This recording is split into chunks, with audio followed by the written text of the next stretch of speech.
wanted is a story based on a comic book that's real and exciting.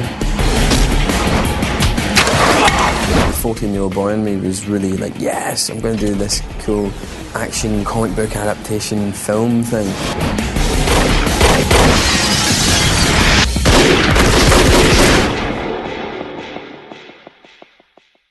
The Mark Millar comic book was a big surprise for me because it was exactly the right tone for the movie. Well, it's funny, I went into it very relaxed. I went into it thinking, it's okay, whatever happens here, you know, this is nothing to do with my book. But as it got closer to coming out, I was actually starting to get quite nervous before I saw the movie. I was thinking, this better be good. This is my first movie with my name on it, you know? And I actually did sit in the screening room thinking it just got better and better. The first 40 minutes is pretty much identical, scene for scene, and that shocked me. Even now, everybody's saying, okay, where's the comic book? We have to check how it was in comic book.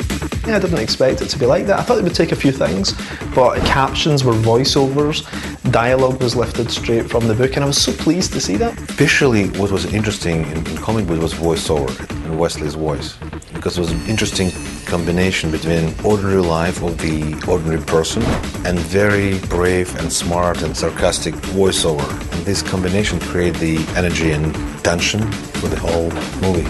My name is Wesley Gibson. My dad walked out on my mom when I was 18 weeks old.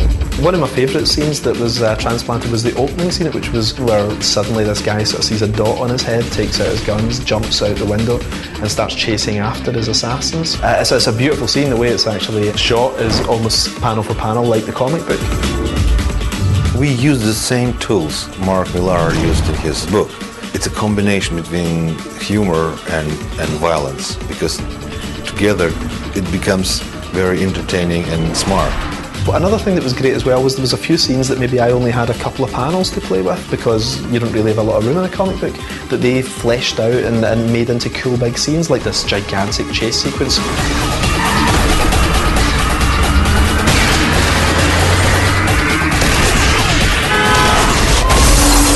I'm just trying to surprise him because I'm playing with his materials. One of my favourite scenes from the book is the scene where James gets to use his powers for the first time, and it's just the idea that somebody is so good they can shoot the wings off flies. And it's one of those scenes, it's actually a really pivotal moment because it's like the moment where Spider-Man realises what he can do, or Superman can jump off a building or whatever. You know, you see them use their powers for the first time. Shoot the wings off the flies. I really think you have me mixed up with somebody. 1, 2, 3. So if they'd screwed that up, it would have been quite disappointing, but they just nailed it absolutely perfectly. This moment where Wesley's quitting his job, in the movie it's a great moment where Wesley picks up his computer keyboard and smacks it off somebody's face, and you just see teeth flying through the air and the keys forming, a lovely sweary word that is also the title of this particular chapter. So there's all these little Easter eggs, you know, that fans of the book will be able to sort of pick up on and see these little clues that civilians won't recognise, you know. That is so realistic. But the movie is identical in tone. The exploding heads with bullets passing through them and everything, all that cool stuff from the book, it's all there. But it's totally uncompromising, which is brilliant. But it's a genuine risk because, you know, if you do an R-rated movie, you are immediately telling a section of society, sorry, you know, this is too cool for you, you can't get in, you know. It's brave, entertaining, it's edgy. We've spared no expense in the design of the film to make it stunning and bizarre and original. And I was all like, yeah, that's going to be exciting. And it is, and it's great.